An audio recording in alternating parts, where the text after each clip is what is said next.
On this episode of On the Set, I'm taking a look at Violent Night, the Christmas horror movie starring David Harbour, John Leguizamo, and Beverly D'Angelo. So, let's get into it. We open up with Santa, who's at a bar having a beer. He's greeted by a mall Santa who thinks he's the same. The mall Santa brings up children enjoying their gifts, to which the real Santa disagrees. Then, he drunkenly flies off with his reindeer. The bartender chases him up to the roof and is in the line of fire when Santa pukes everywhere. The movie takes place in Greenwich, Connecticut. Jason Lightstone, his ex-wife, and their daughter Trudy are headed to Jason's mother's house for Christmas. Also attending the festivities is Jason's sister, her boyfriend, who claims to be an action star, and her son. So Trudy gets a walkie-talkie to talk to Santa, and she wishes for her parents to get back together again. All of a sudden, the staff of the Christmas party reveal themselves to be mercenaries led by a guy calling himself Mr. Scrooge. They kill all the other staff members and take the family hostage just as Santa arrives to the house. Upon entering, Santa engages into a confrontation with one of the mercenaries, who scares off the reindeer, stranding Santa at the mansion. Anyway, Santa jams a Christmas ornament into the guy's eye and he falls out of a window and gets impaled on an icicle. It's pretty brutal, like right away. Honestly, it's kind of like a rated R Home Alone. After that, Santa becomes aware of Trudy, Jason's daughter, through the walkie-talkie, and he vows to rescue her and her family. Meanwhile, Scrooge is interrogating Jason's mother about $3 million that he's trying to steal.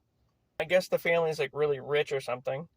Scrooge then becomes aware of Santa after finding one of his henchmen dead, and they go after him, thinking it's someone the Lightstones hired.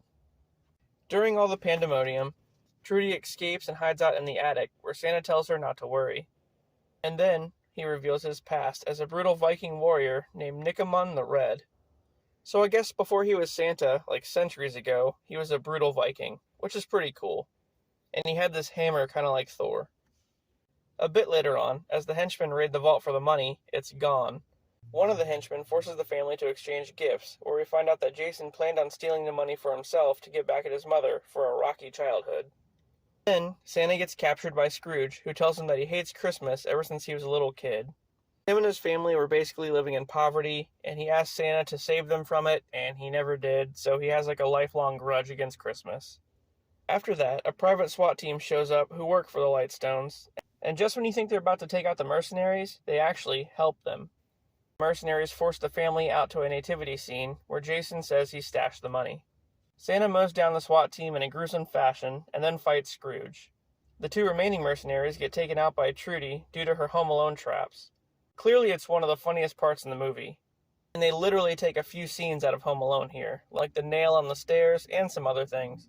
Santa chases Scrooge into a shack where the final showdown occurs. They beat the hell out of each other, and Scrooge almost wins, until Santa uses magic to drag Scrooge through a chimney, crushing him to death.